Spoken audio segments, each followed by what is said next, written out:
My name is Celia Peterson. I'm from Spring Branch, Texas. I have severe glaucoma.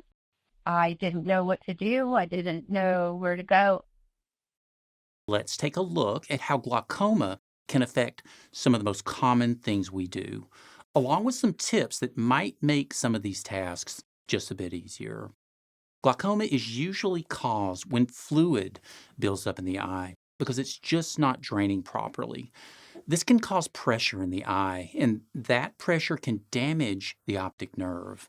Now, the optic nerve sends light signals from your eye to your brain. So, if the optic nerve gets damaged, those signals just won't go through, or they won't go through clearly. Although optic nerve damage is permanent, the right treatment might prevent further damage. And that could include taking medications, having surgery, or using eye drops. And hey, you probably already know that using eye drops can be a bit tricky, even in the best circumstances. But just a few tips can help you get the right number of drops in the right place. And you can do it on your own, no matter your level of vision. Start by removing the cap from your bottle of eye drops and put it down in a place you'll remember, like next to the backsplash on your counter or on a clean tissue. Then get ready to put your eye drops in by lying back or sitting down in a comfortable place. Of course, you'll need to tilt your head back. To put eye drops in your left eye, you'll hold the bottle in your right hand. Now, lay the bottle horizontally across the bridge of your nose, making sure the tip is over your left eye. Keeping your eye open, tip the bottle so it points slightly downward, but not so far that it touches your eye, your eyelid, or your lashes. Then count the right number of drops, and if you need to, gently squeeze the bottle to release the drops. Now, if you're not sure how quickly the eye drops will come out, you can check ahead of time by holding the bottle over your hand. Tip the bottle upside down without squeezing it and see if you feel any drops falling onto your hand. If you don't, just squeeze the bottle lightly until you do. And that way, you'll know for sure how much pressure it takes and how quickly the drops will come out. Yeah, you'll find even more great tips in our workshop on using eye drops. One thing you might need to adjust for is glare. Glare can make some tasks really difficult. And by the end of the day, too much glare can make our eyes feel really tired. Knowing how to reduce glare can really enhance your living space. Choosing the best type of lighting and deciding where to place it can make all the difference in the world. Lamp shades are a great place to start. Opaque or filtered shades work really well to keep light shining down or up and not right into your eyes. And they'll work better if they're always below eye level so that the light you need is right where you want it. Everyday tasks can be made so much easier just by getting the right amount of light you need.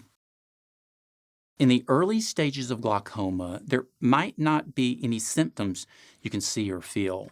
However, over time, you might lose your side vision, difficulty seeing in dark rooms, text and colors might appear washed or faded out. And if you're not seeing clearly enough to know what's ahead of you, falling can be a real risk. So, reducing clutter is so important. This is a real team effort for everyone we live with, and it's important that they understand that furniture should never be moved or rearranged without first letting you know. Tips like keeping cabinet and appliance doors closed, keeping walkways clear of cords and area rugs, and closing interior and entryway doors will go a long way in helping you move around safely. And if you have a dog or cat, attaching a small bell to their collar will allow you to keep track of them as they bounce around the house. You know, when you're experiencing vision loss, it can be difficult to talk to others about it. That's why we created a workshop on the topic. It's part of our Adjusting to Vision Loss series. Hadley's Adjustment series is all about taking control of your vision loss. Just having a strategy and being prepared can make sharing so much easier. Discovering new ways to adapt to your vision loss and knowing how to get around safely can be truly empowering. Although it might be a little scary at first, you'll start to learn to do things in new ways. You'll realize that you won't have to stop doing the things you love to do, but you may need to find a different way to do it. The adjustment series, along with all of the workshops mentioned, can be found right here on the Hadley website. My grandkids, they were teasing me because they were trying to uplift my spirit. And I've done all this wool work. And I joked with them, and they said, well, you should make hats for blind people because they won't notice your mistakes. And I thought, okay. And that just got me out of my funk because I had something to do, something to focus on beside, just sitting here going, okay, well, my whole life has changed. Now what? I had to rethink how to do things and ask people for help. That's the biggest thing, was learning to ask for help. It was a big change. You just got to learn new ways to do things.